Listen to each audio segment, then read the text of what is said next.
Sorry, we're closed.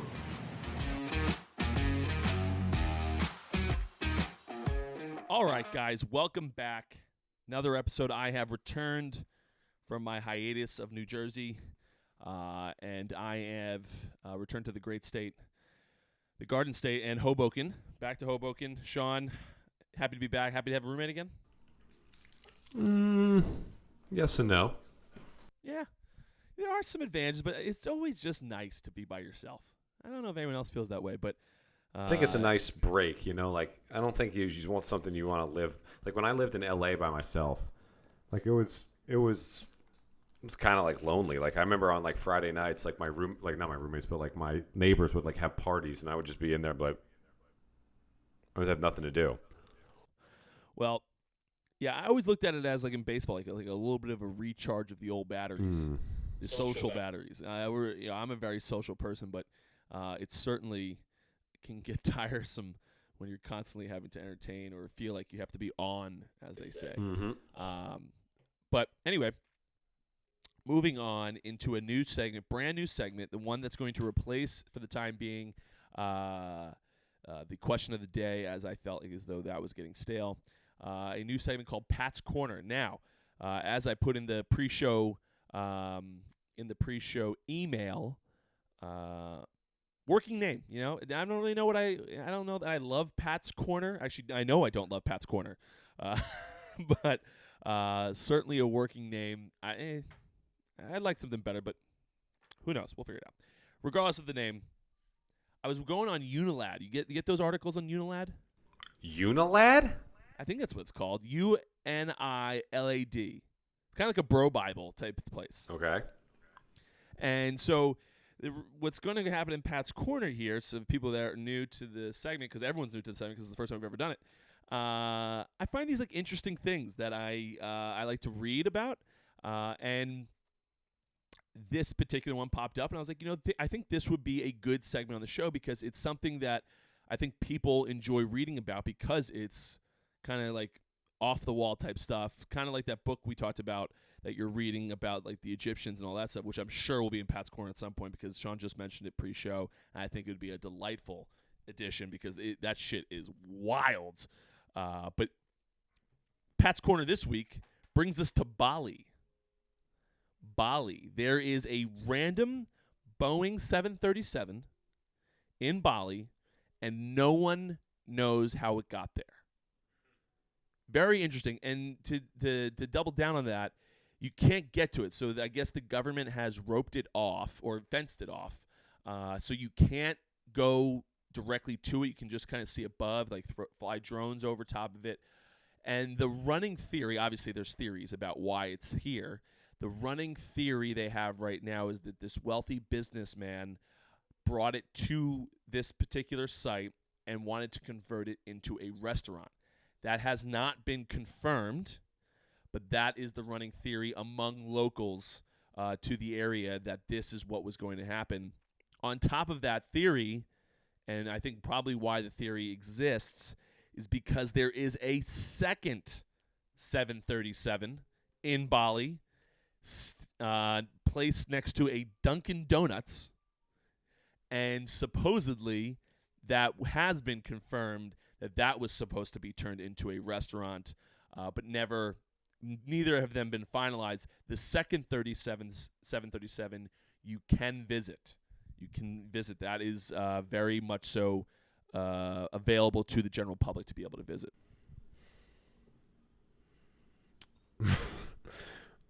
Well, I'm pulling it up on my iPad here. I want to see exactly where Bali is.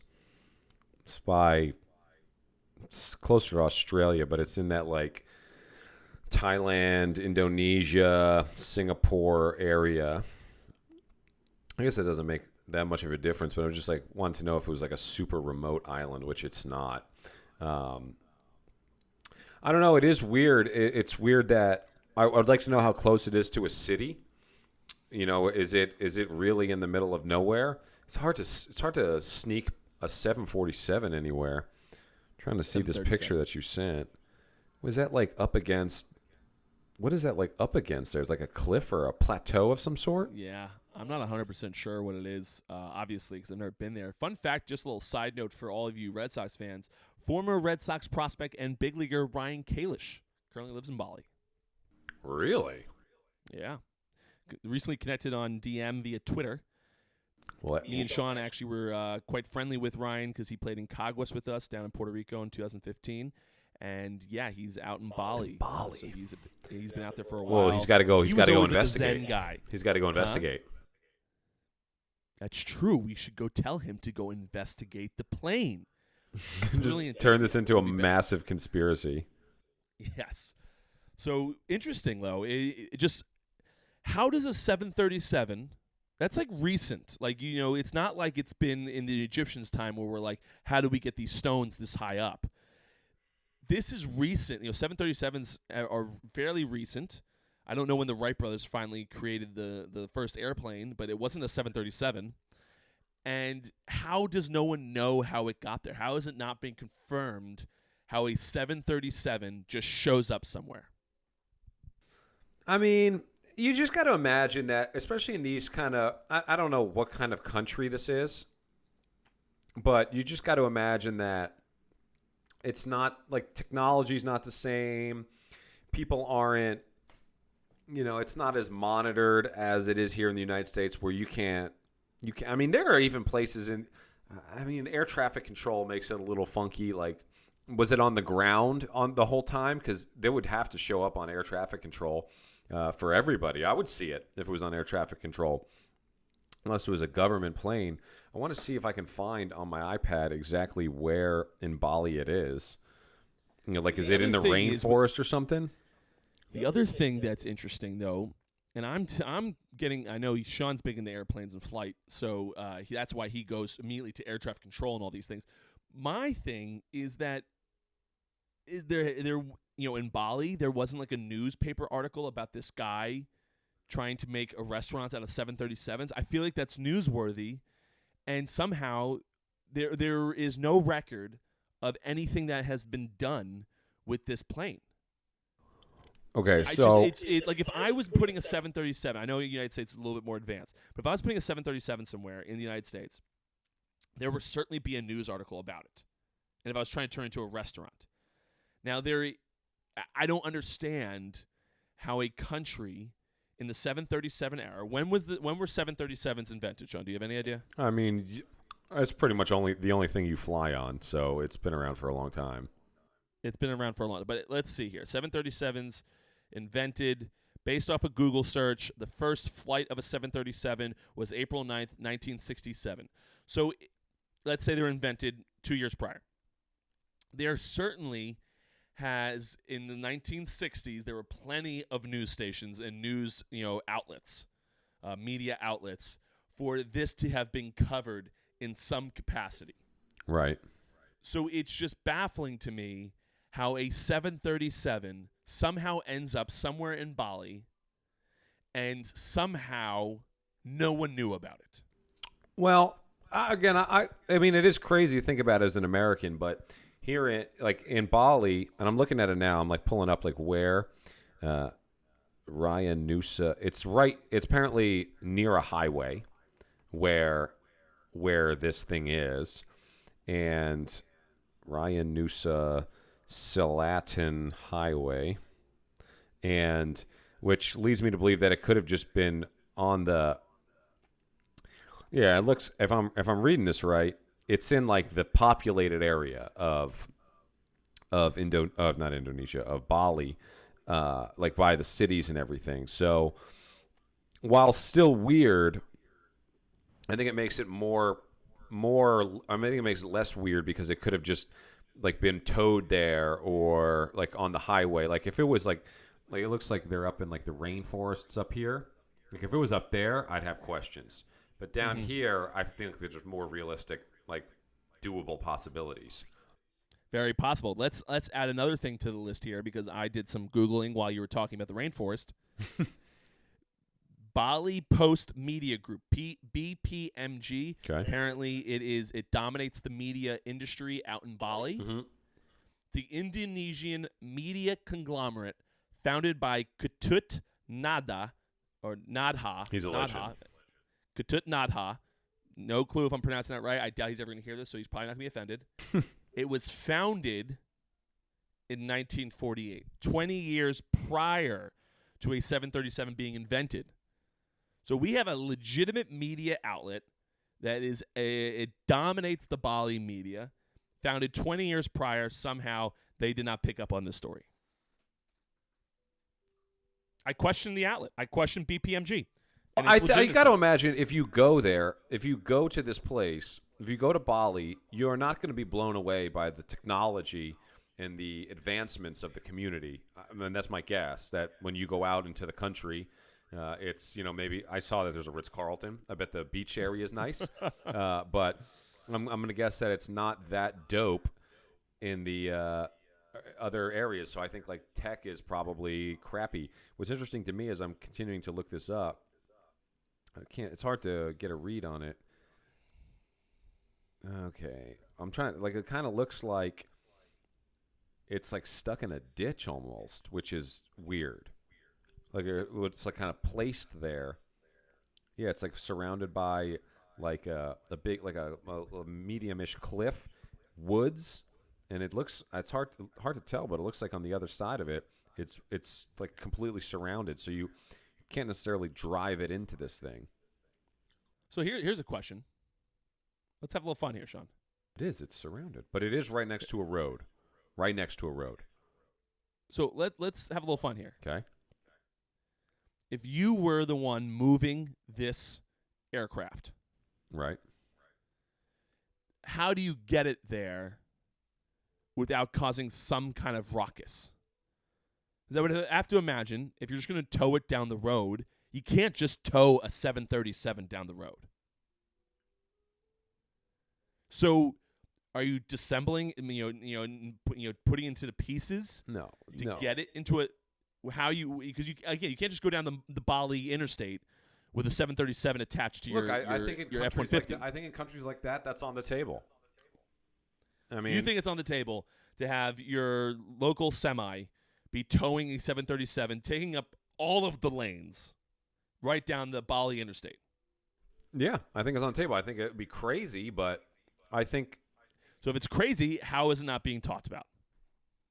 This is what I keep coming back to. I don't understand. I don't think it's that big of a mystery, to be honest. Right? I don't understand how it wasn't talked about.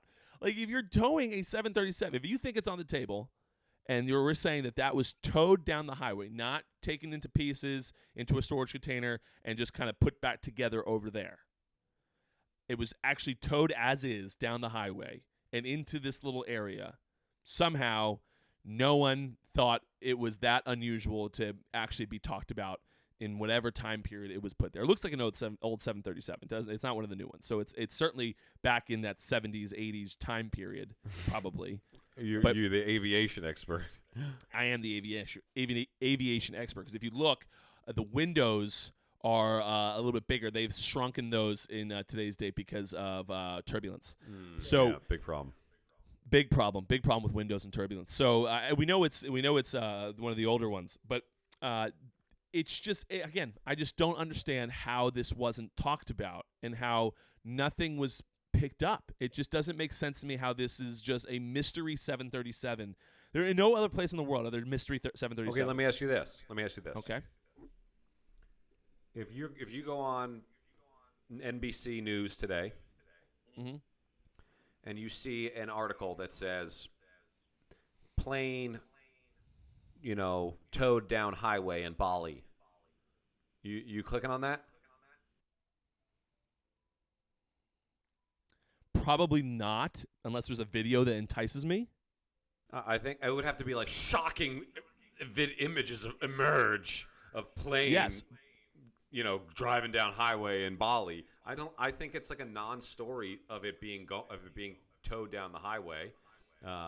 And now that it's in this the story to me is how the hell did they put it in this little hole? That's what I don't understand. Yeah, maybe not in Bali, but if you told me that and I'm going to put it in American terms, if you told me on NBC News there was a story about how a 737 was being towed down the turnpike, I'm probably clicking on that. Yeah, I'm in on that. I would click on. I'd be interested in that. But I think in Bali, I don't know Bali. I may be, crapping on their culture, but I assume that it's not. I'm assuming it's not that great of a advanced country. Sean thinks that there are 737s being towed down that highway, the Bali Interstate, No, left I don't. and right. Well, I think just crazy stuff happens in these other places. Different stuff. Just typical 9 a.m. on a Wednesday. There goes one of those 737s, being towed down the highway. I just think it's a non-story. It's weird to me that, I'll be honest, it's weird to me that this is a story at all. What? That it's just a mystery 737 in the middle of somewhere? It's not a story for you? But to me, it's not in the middle of anything. It's literally next to a highway. In the populated area of Bali.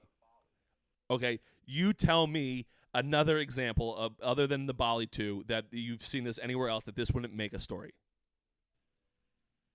I don't think it's a story. I don't understand. It's weird. It's odd. I'm like, that's friggin' weird. Why is that in there? But whatever. I don't care. How close is it to the airport? What does that mean?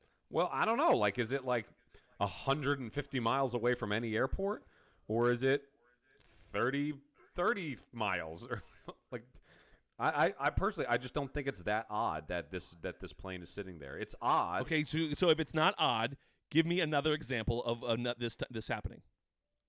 If you can't name, no, I'm not at saying least, I'm not saying it's not rare. I'm saying it's just not I don't find it to be that weird. Okay, well, if again, weird by definition is something that doesn't happen all that often. I don't know. It is out of the norm.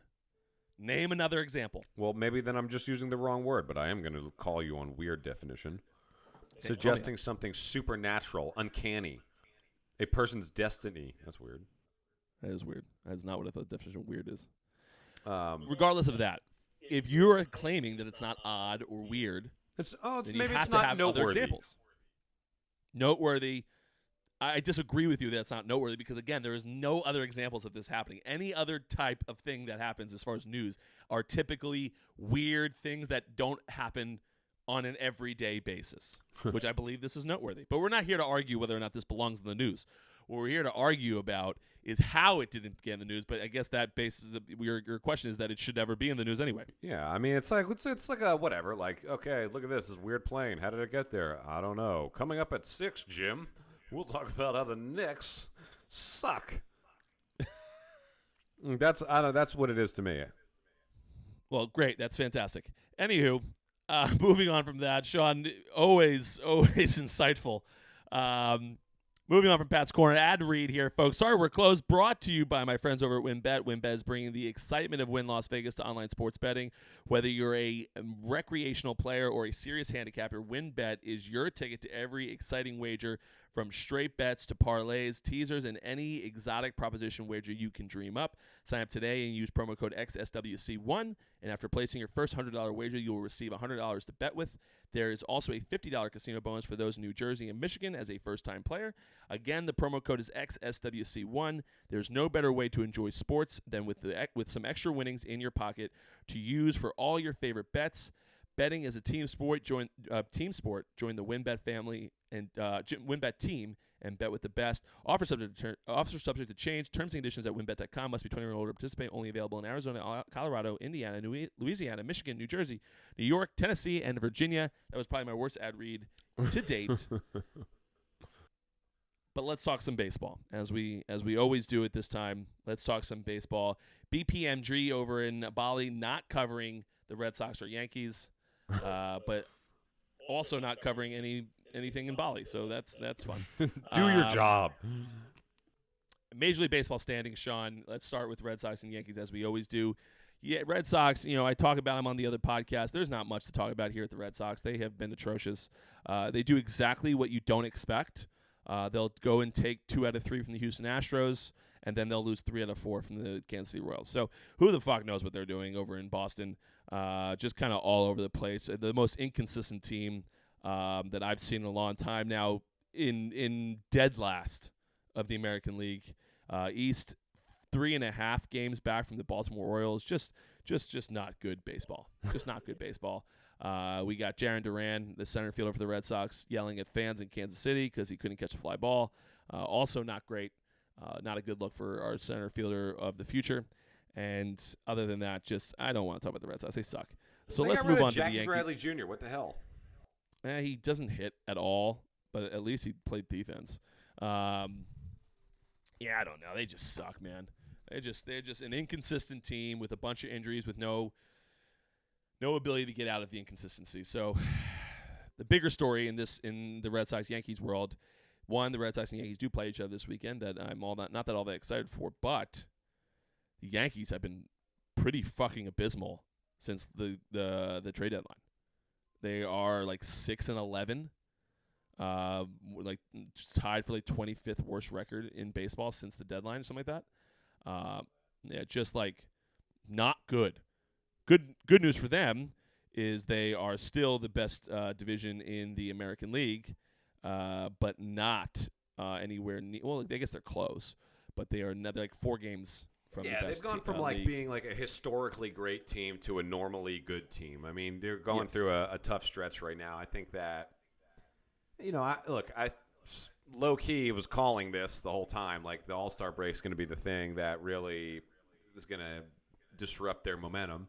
And it has. And I don't personally care for some of the moves that they made. I think I heard Tim Kirkjian saying that they made awesome moves on the trade deadline, but getting 2 outfielders, even though they're 2 Gold Glove outfielders, I get it. That's pretty dope, but I don't know. I just don't think it was all that necessary to bring those guys in. Why do we need more bats? Why do we need more fielding? Like if anything, you bring in pitching, and I'm thinking like disruption of the chemistry in the clubhouse. Not to say that any of those guys are bad guys, and actually, I was around Harrison Bader in the minor leagues. Comes off not so great. You were teammates with him, is that right? No, I don't remember Harrison Bader being a teammate of mine. Who was the guy that? Oh, you're Tyler O'Neill. You were teammates with. Kind of similar dude. Yeah. And so I've seen him coming up, and I've heard good things about him, but he's just he comes off a little bit a little arrogant, but whatever, that's no big deal. But you always just wonder about like disrupting the clubhouse chemistry. Probably not a big deal, but I'm gonna pin it on the All-Star or in the All-Star break, just kind of disrupting the flow of the team. And they just got to find their way back into it. And Judge hit a home run last night, so whatever. But I'm obviously not worried about them. They're gonna make the playoffs. They just need to get their groove back. But it is a little interesting, and it's been extending a little bit. All-Star break was like 2 weeks ago or something like that. Yeah, they just haven't played good baseball now. I haven't watched many Yankee games, and I can tell you that Aaron Judge hasn't stopped. Aaron Judge, home runs, he's got 43. That's first in Major League Baseball. RBIs, 97. That's first in Major League Baseball. Runs scored, 91. That's first in Major League Baseball. Slugging is 669. First in Major League Baseball. OPS is 1058. First in Major League Baseball. So Aaron Judge having an outrageous year. He's now just got the WAR, which wins above replacement, at 7. No one has reached 6 this year. So he is by far, and we'll talk a little bit on Sean's big finish, which is very quickly because that's timed. But and you were talking about the Aaron Judge Ohtani MVP race. I put up a TikTok just saying theoretically that when you're a 4-hitter, regardless if he doesn't hit as many home runs as Aaron Judge and all this other offensive statistics, when he's going to go out there and throw and have a 2.5 ERA or 3 ERA on the year, that theoretically is more valuable to your team. But that's not what we're here to discuss. This Yankee team and then they had Matt Carpenter, as I've stated, go down last night with, I think, a left foot fracture. Yeah. They're looking 6 out to 8 indefinitely. weeks. Possibly out for the remainder of the year, which is a really bad blow. And as a baseball fan, I don't like seeing this type of stuff because Matt Carpenter, a guy who came from St. Louis, he was on his couch until the Yankees picked him up. And it's just like he found his groove again.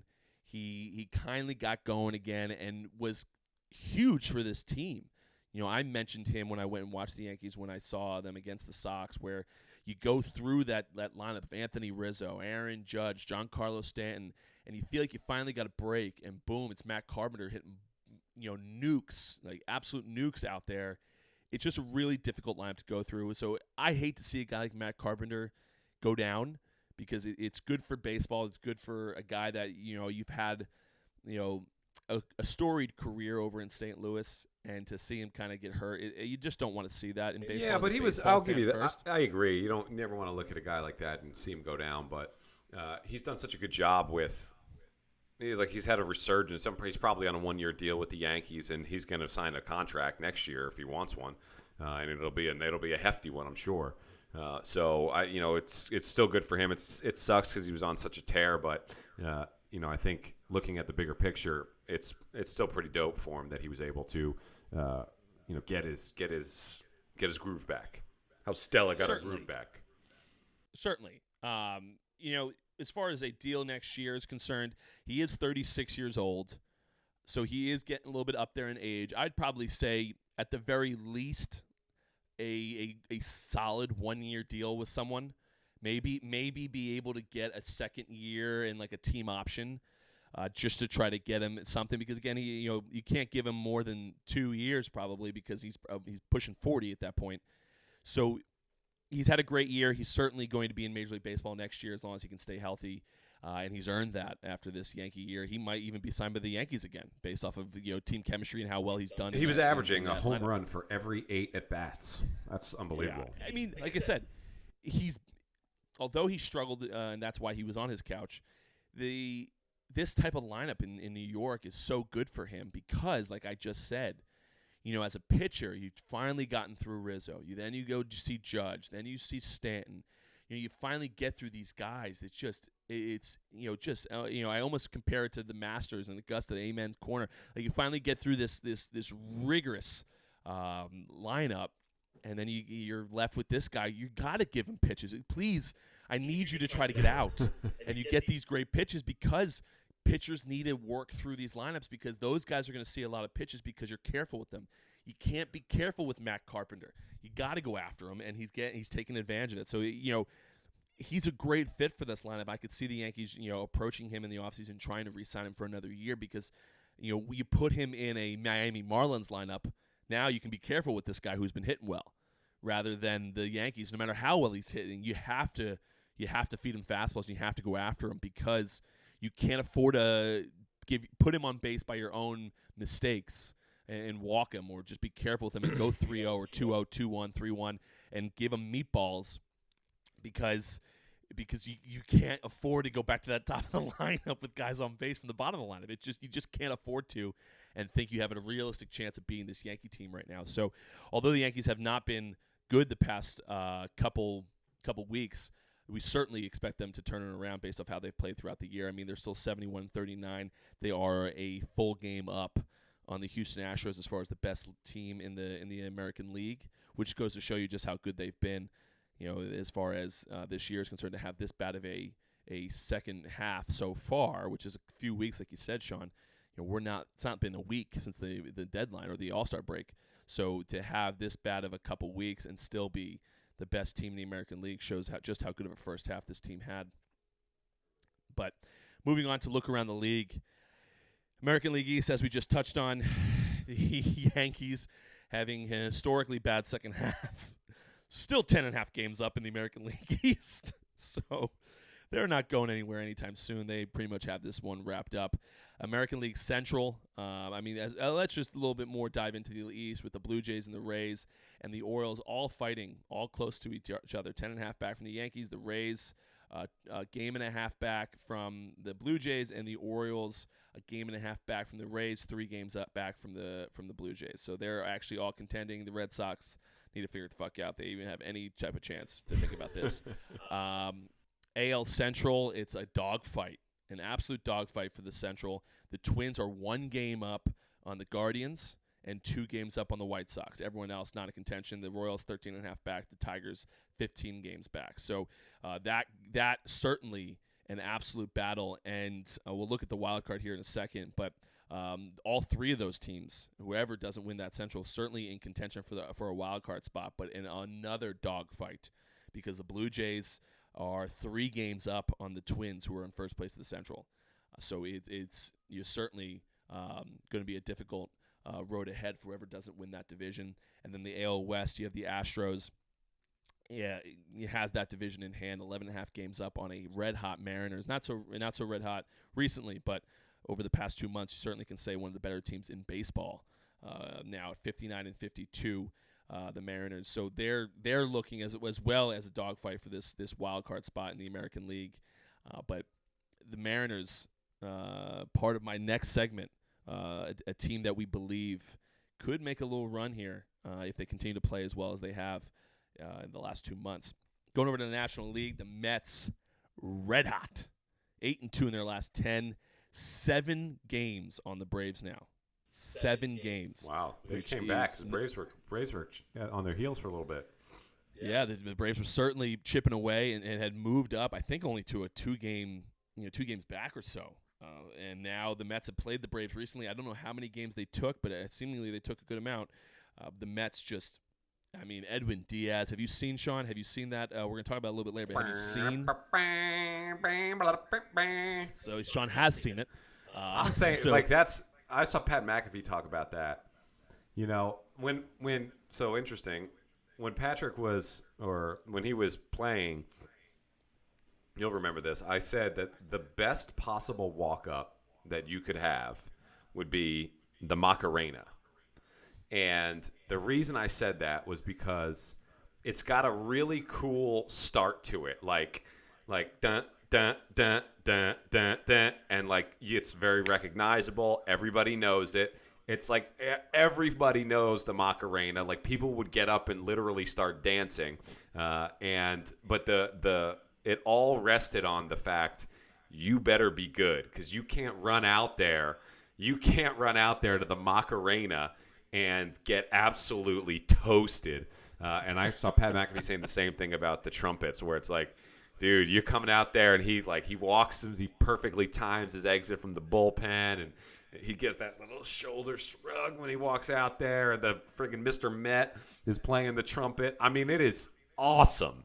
But you got to be careful with those things. You better be nice, man. If you're gonna come out to something like that. It is certainly electric. And as a Red Sox fan, we all know that once the Red Sox are mathematically eliminated, I have made it very clear that I am a full-blown Mets fan.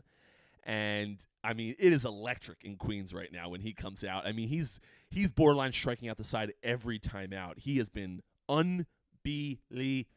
Well, that song it's going to get in the players' other team's head a little bit. Like, they're going to hear, oh, here we go. Here comes Edwin Diaz. Yep. And I don't even know if he's a good pitcher. I guess he is. He's been unfreaking believable. So it just makes it striking a million. Out, I remember being back at old Yankee Stadium, watching the old Yankees, and you see we were close game. We went to a game. I think they were playing like the A's, and it was like 3-2, bottom of the ninth. We all knew what was going to happen, but and then Enter Sandman comes on. And you just got to know, like the team in the other dugout's just like, damn it, like here comes the guy, man, and Diaz is doing that right now. Yes, Edwin Diaz, the stat that I've seen that is absolutely ludicrous is that they always Ks per 9. It was always a big thing in my world as a reliever, because although I watch guys, if you can keep your Ks per 9 to a higher level, they let you go. They don't mind as much. You're just a strikeout or walk guy. That's what we are. And if you can do it consistently, you're fine. His Ks per 9, if you're above 9, if you're above 10 or 11, you're striking out a good amount of guys. To have more than 9 strikeouts per 9 is solid. To have more than 1 per inning. So Edwin Diaz right now is sitting at just north of 18 strikeouts per 9. Wow. It is outrageous what this gentleman is doing over in Queens. And when the Red Sox are mathematically eliminated, I cannot wait to be a Mets fan and go cheer on it. I'll be playing the trumpet. I will be playing the trumpet as much as I can out in Queens when I have the opportunity to get out there. But again, it's very similar, like you said, when Enter Sandman comes on. If I'm in the opposing dugout and we're in the playoffs, I'm thinking I have a better mathematical chance of walking on the moon than I do of scoring against this man in this inning, which is outrageous to think about. Mathematically, more people have stepped on the moon than have scored against Mariano Rivera in the playoffs Just an outrageous thought. Edwin Diaz is in that same category for this year, not obviously long term. Aaron Rivera is the GOAT, but right now he is just doing outrageous things. And I remember when I was in the bullpen for the Red Sox and Craig Kimbrell was signed, and his was "Welcome to the Jungle," which is very normal type of song that you expect from a closer, but it was sick. Like, I look for these types of songs, and Enter Sandman, these songs that you don't always hear, like these obvious pump up songs. These are not obvious pump up songs. Welcome to the Jungle was, but at at Fenway, the place got on its feet when Craig was coming in. When that song started playing, they had all these, obviously all these, videos going on all the different videos across the stadium. Flames coming up across the stadium. It was sick. It was absolutely sick. So I look forward to hopefully seeing this song in action in Queens against possibly the Yankees in a Subway Series. It would be electric. That would be electric in the Subway Series, bottom of the ninth. I was like, oh man! Even I, as a Yankee fan, I'm like, this is cool, man. Funny enough, I said this to someone. I didn't research to see if it was accurate, but I said to someone about the Yankees Mets World Series being great for baseball, and the guy goes, actually, no. It was one of the historically worst ratings World Series of all time because it only brought in one demographic. So it wasn't like that interesting to everyone, I guess. I don't know. And again, I did not research that, so don't quote me on the statistic. Just happened to be someone telling me this. I mean, would you care if it was an Angels-Dodgers World Series? I wouldn't. I couldn't care less. I couldn't care less, but my argument, my counter argument to that, Sean, is I couldn't care less about a Dodgers, Phillies World Series. I mean, Phillies are close by, but you know what I'm saying? Like, just because it's in one demographic, it's still about the team. Like Dodgers Cubs, I would love, and I guess because they're two major cities, that brings in a lot of eyeballs. But I guess you're only getting one city at this point. The Yankees. I mean, I think New York stands alone at the top of the cool cities for this to happen to. But I still think, I mean, if you live in Texas, it's probably just like an anecdote, but still the World Series. There's some cooler stuff. I remember the old Subway Series shirts, but I mean, it's amazing here, but I guess maybe not everywhere else. Also, if it is a Subway Series, Sean, is it the Bronx and Manhattan? Because I would imagine there are more Yankee fans in Manhattan, so I'll give them that borough. Is it the Bronx, Manhattan, Staten Island, probably too? Is it those three boroughs versus the rest of the country as far as who's rooting for who? I guess Philadelphia probably roots for the Yankees because they're rivals of the Mets. Well, I mean, it's the evil empire, and it's there's plenty of Yankee fans around the country that certainly don't call Manhattan home, but I would say you're going to have a lot of people taking up the position of the Met fan in that case. But the Yankees haven't been really do people hate the Yankees? Do they hate them like they used to when they were in the 90s when they were winning a ton of World Series and early days? I know we still have that air, but it's not as fresh. If we were on a three-peat or something like that, then I could see that being more aggressive. But I don't know what the hatred level. I feel like a lot of that hatred stuff is dissipating in sports these days. I think it's alive in college sports, but I don't know. When people talk about professional rivalries, what Yankees Red Sox is the cream of the crop, no doubt. But I don't know how many. How much do people really hate? I dislike some players, but I don't really dislike any teams. But I don't know. Do people feel that way about the Yankees still? Well, you have to imagine it's more so it's a personal thing. So you're really into West Virginia football. There's a tremendous amount of people out there that feel that exact way about the Yankees. And now they hate the Red Sox. And there's Red Sox fans that are like that way and hate the Yankees. And then you have a lot of it has to do, in my opinion, is being a kid. I remember when the Detroit Pistons, who for some reason were my favorite basketball team at the time, I remember when they'd lose, it would ruin my night. And now, like, I'm an adult, so that doesn't happen. But there are people that still are, like, really, really into these teams. And with that being said, they hate this team. But They does hate somebody that who's like really into the Rangers, like the Texas Rangers, like who do they hate? Well, they can't hate it. They probably all of baseball. Probably their own team. I But hate the I would owner agree of my team. Yes, I do, though. On the flip side, do certainly agree with you that the hatred is much more prevalent in the late 90s, early 2000s when the Yankees were going on that run. And if the Yankees were to go on a similar run here because of, they do have some young guys, some good controllable players, I think that they certainly will grow in hatred. I can tell you this is the biggest year that I've ever hated the Yankees because they've been so freaking good. So I would agree with you if they were to go on a similar run, make a little bit of a dynasty, like you said, Sean. I think that hatred grows, certainly with other fan bases, and it would, if this was on the heels of a three-peat, like you said, I would agree with you. I think the hatred, I think the entire fucking nation would be on the Mets bandwagon. Yeah, in the and the other thing I think about pro sports and like the hatreds and stuff, like when I look at Notre Dame, like Notre Dame is the Yankees of college football, right? And like I don't think it's really debatable. I mean, I am a Mountaineer fan, and so I do serve this opinion up to you with some bias, but I don't think that like they do get preferential treatment. They have their own network.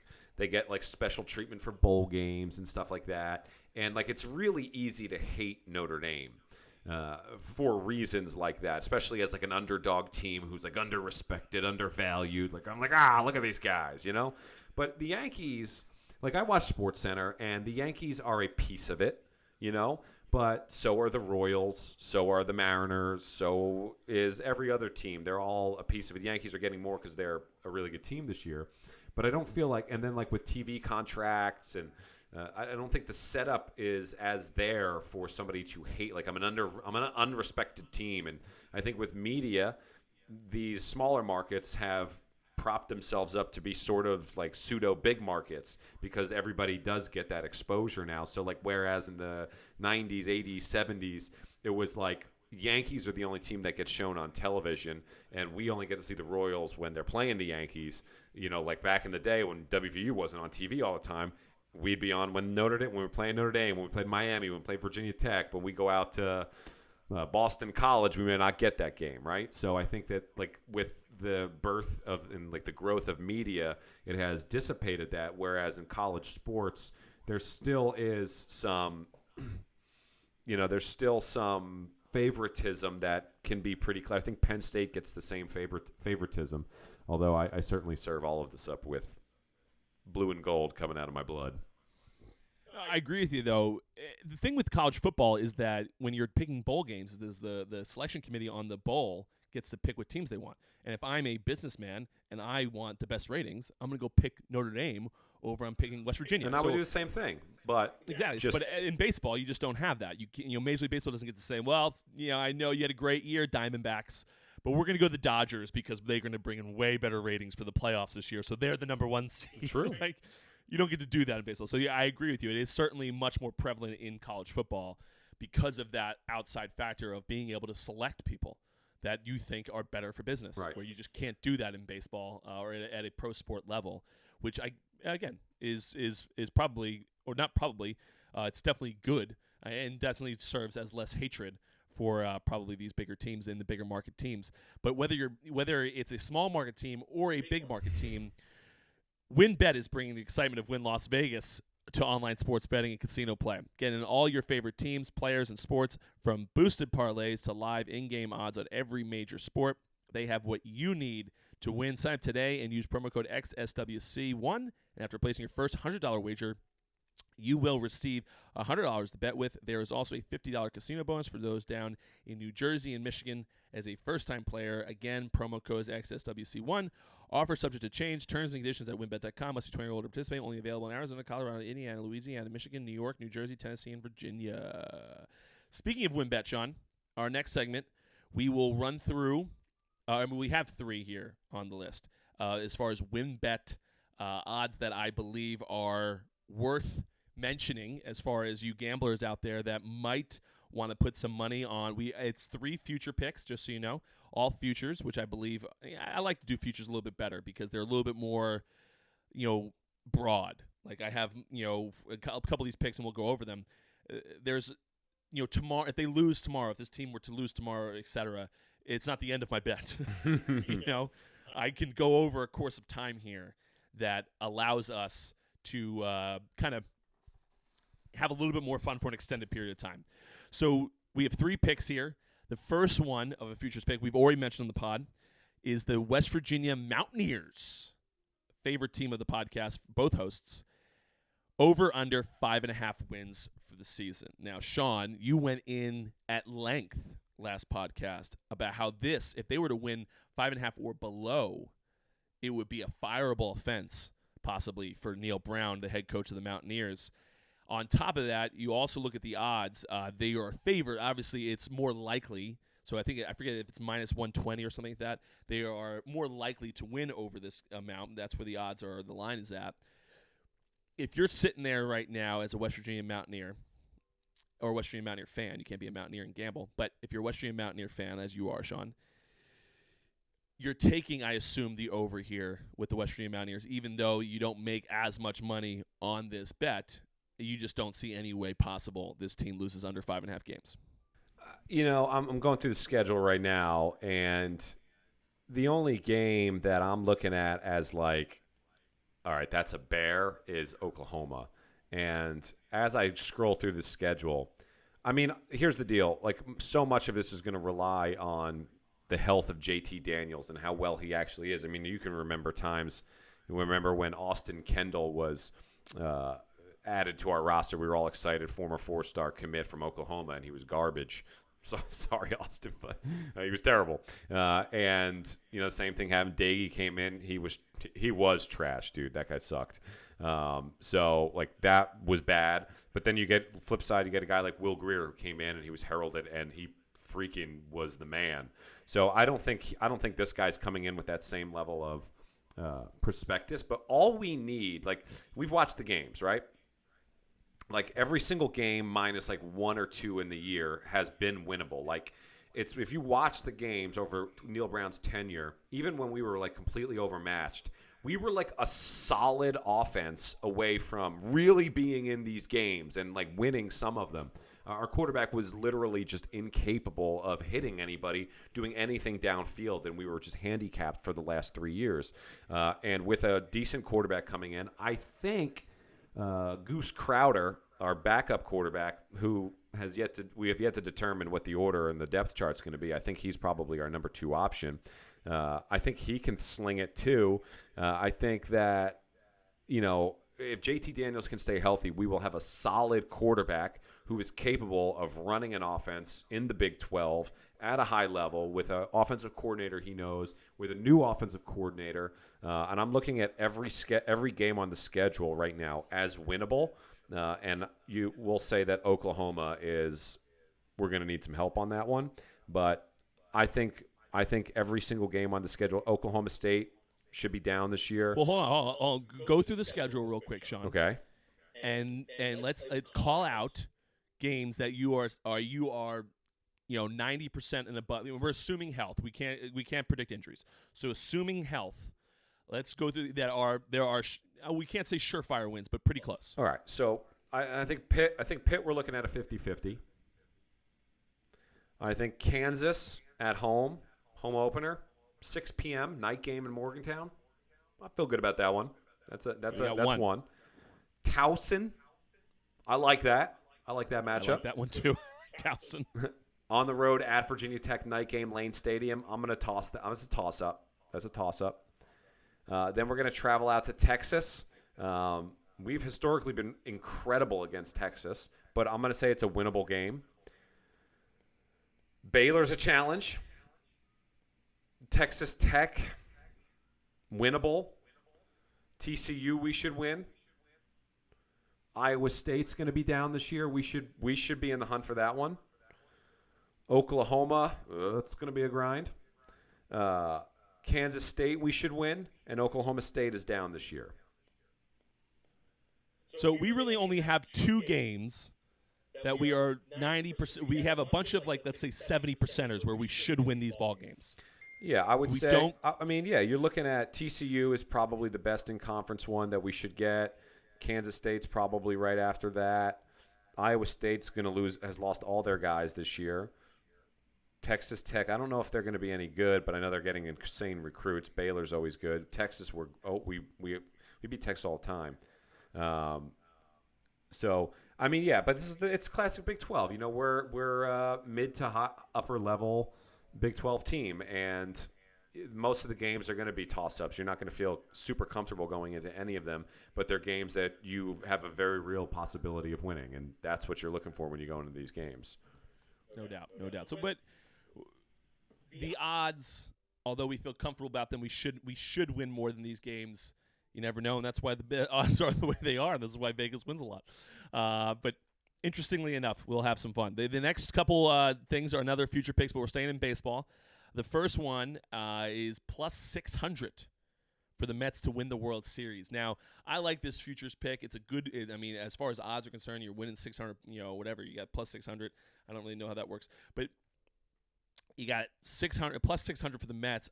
A really good team, a fairly hot team, and an exciting team. There's a lot of buzz around them. Jacob deGrom just had like 90 swings and misses in an appearance and went like 17 up, 17 down. You got Max Scherzer behind him, Pete Alonso, Edwin Diaz. We got a really exciting team in Queens, and this is the time when you're in the middle of August here and you start building this excitement, you start having fun. The city's coming alive here because we're getting closer to October baseball. This has got the makings of a good team that could really make a run at this. And you have an electric Queens and the LA Dodgers coming to town in the playoffs for an AL or an NLCS. Anything can happen, and I've said it from the beginning of the year. If you have Jacob deGrom healthy and Max Scherzer healthy at 1 and 2, you really have an opportunity here to win both of those games and then run them back at the back end of a 7-game series and win a series.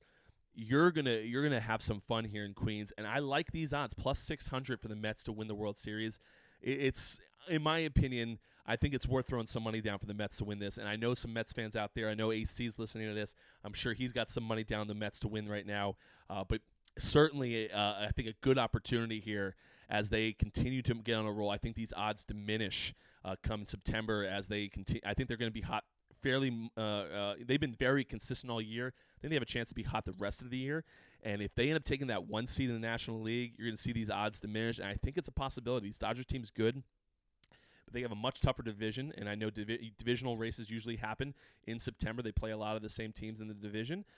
Playing this Padres team, you never know who could come out on as the 1 seed in the National League. And if the Mets get that, you know, I watch out for this Mets team and watch out for these odds to diminish as they go on into the September and early October. The other and the last odds that I like, I actually haven't asked if Sean likes these, but the last odds that I like, the Mariners. Now I liked it more a couple weeks ago because they were red hot, but plus 1,200 to win the AL pennant, not even the World Series. Plus 1,200 to win the AL pennant. Two good teams in the Astros and the Yankees have to fight. Blue Jays are good too, who have a game, or I think a half game or a game up on the Mariners in the first wild card spot. But plus 1,200, you know, you're throwing a flyer at them. You know, it's not obviously not a favorite, but this team gets hot at the right time. They're America's team. People having fun. People rallying around the Mariners. You know, they go play against the big bad Astros, the big bad Yankees. You know, he's got America behind you. People are going to be excited to root for the Mariners because it's a team that's going to be the first time in the playoffs in 21 years if they were to make it.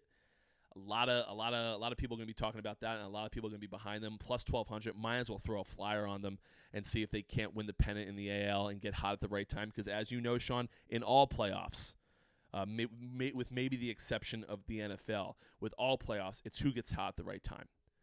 It's where the NFL it's a one game. Anything can happen in one game. You know, you have series in the rest of in basketball and in baseball. It's who gets hot at the right time. If this Mariner team gets hot and stays hot through October, you know, it's really anyone's pennant, especially with the add of Luis Castillo, who's a phenomenal ace for this Mariners team. He can go compete against any of these lineups. If they were able to get hot at the right time, who knows? Could win some big money there as a plus 1,200 odds for the Mariners. How you like the Mariners and Mets futures picks? I like the Mets better than I like the Mariners, but I think they're both compelling teams, and the odds are solid, and I think they're worth flyers. Mariners, I'm not super psyched about, but I think the Mets have some real thump. I think they've got good stuff, good vets in the clubhouse and stuff. So I think that is worth chucking some dough on the Mets and seeing how they do down the stretch here. Yeah, obviously the Mets look really good, and I really like the plus 600 with them. The Mariners, on the other hand, obviously a flyer. They showed that they could compete with some good teams the past month or so, and if they get out at the right time, the addition of Luis Castillo, I hope it's the right name I'm using, but the addition of that ace from Cincinnati certainly has an opportunity, and that's why they're at plus 1,200. They're not at plus 600 like the Mets, but certainly a team that could be fun to throw some money down and get behind America's team as they play the big bad Astros and big bad Yankees if they were to make it that far. But bet with us over here, guys, at WynnBET. Betting is a team sport. Join Sean and I and the WynnBET team. Bet with the best, even though I wouldn't classify me and Sean as the best. But certainly join us, especially as we here near October baseball here, and also college football and the NFL, a big time for sports gambling. But join us. They've got your ticket at WynnBET to every straight bet, parlay, teaser, props wager, all right at your fingertips. The WynnBET app is easy to use, so play with the best and play with the most trusted brand in the industry. Sign up today and use promo code XSWC1, and after placing your first $100 wager, you'll receive $100 to bet with. There is another $50 casino for those in New Jersey and Michigan. Again, promo code is XSWC1. Offer subject to change. Terms and conditions at WynnBET.com. Must be 20 or older to participate. Only available in Arizona, Colorado, Indiana, Louisiana, Michigan, New York, New Jersey, Tennessee, and Virginia. Hopefully soon to be Massachusetts, as that is getting going over there. They just signed a bill, or I think the governor signed a bill, or he's about to sign a bill. Not really sure how that whole government thing works. But put some money down with us. Possibly West Virginia 5.5. Mets plus 600 and Mariners plus 1,200. Love the futures picks. And now for Sean's Big Finish. Sean's Big Finish brought to you by PTI. So we completely stole this from them. But Sean loves PTI. Do you still watch that like every day? This is my favorite sports show. Favorite sports show. So we have 7 topics to go over today. Quickly, 2 minutes on the clock. 2 minutes on the clock. I will watch it. 2 minutes on the clock. Sean, are you ready? I am ready. Starting, hold on, 3 seconds because it's making an even number for me, and begin. Who do you like better for the American League MVP, Shohei Ohtani or Aaron Judge? I'm picking Judge solely because it is a winning team right now, and his WAR is outrageous, but I still believe Ohtani is the most valuable player. You're probably right. Number 2, Donald Trump had his house raided. Did he take the docks? Yeah, they apparently came in. They raided his house because they thought he mishandled, classified documents and might have taken them from the Oval Office. I mean, it's just Donnie baby. I'm gonna say he did it just because he seems like a loose cannon. I literally have no idea what anybody's talking about. I don't pay any attention to this stuff, so I'm moving on to the next thing. Tiger Woods is a billionaire. Is that sick? That is sick. Apparently, he spends his money exactly as everyone expects to do on yachts, private jets, mansions, etc. Tiger Woods, a billionaire. I mean, I thought he was already one, but congratulations, Tiger Woods. Yeah, I thought this was like as of like 2 months ago that he became a billionaire. Might have happened. I'm not sure. I just saw the article this morning. Okay. In the coaches poll, Alabama number 1, Ohio State number 2. Thoughts? Well, honestly, with WynnBET having Alabama's over/under win-loss is 11.5, I'm not surprised Alabama's there. And didn't he say he had like a down year last year, a rebuilding year? Yeah, he did. Heisman and national runner-up. I hate when that happens. I hate when that happens in our down years. Ohio State, I don't know much about. Do you know anything about Ohio State? They're good. Okay, Sean, thanks for that insight. I mean, they're a juggernaut. They're good every single year. Alabama's good every single year. We'll see you in the college football playoffs. You're going to win a lot of games, and we'll be there in January. See you then. Coach is overrated. I actually did not see this. Pitt is on the list? Yes. The coaches poll put up a bunch of things. The AP poll, USA Today put it out. And the coaches poll had obviously the top 25. The top 5 is really all I saw. But then they also added a bunch of overrated picks. Pittsburgh on that list, week 1 against the West Virginia Mountaineers. I got to tell you, Sean, as a lackluster West Virginia fan, but still a fan, happy to see they made the list because this is a little bit of a difficult game 1 for us, as we're usually doing the cupcakes this time of year. So I'm happy to see them on the list. I don't know much about Pittsburgh. I know you have a little bit more knowledge. You think they might be overrated? Yeah. I think they lost their 2 best players. They're never actually that good. And I think they're going to return back to earth after losing their Heisman runner-up and their best receiver in the country. They're going to go back to normal, which is not as good as West Virginia. This one's pretty bad. Texas gets a vote. Is this the worst of all time? To clarify, Texas got a first-place vote in the top 25 coaches poll. Is this the worst of all time? I mean, it might be. It seems as though, as I saw in the article, that they were actually ranked number 18.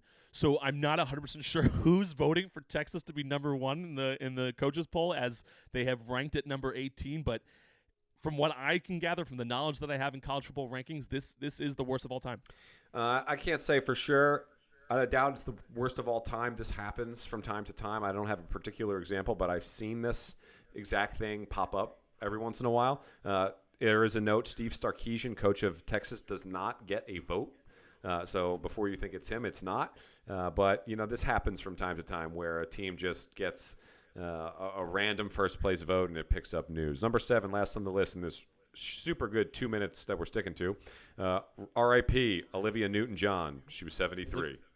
Olivia Newton-John, R.I.P. Star of Grease with John Travolta. Oh, okay. I was going to say, I don't know where she's from. Yeah, Olivia Newton-John. And she also sang a bunch, but they're rest in peace, Olivia Newton-John. She had one of the more interesting quotes about cancer. I don't wish cancer on anyone, but it was a gift to me. So not sure. It seemed a pretty positive outlook from Olivia Newton-John. Until next time, guys, sorry we're closed. In and out. See you later. Sorry, we're closed.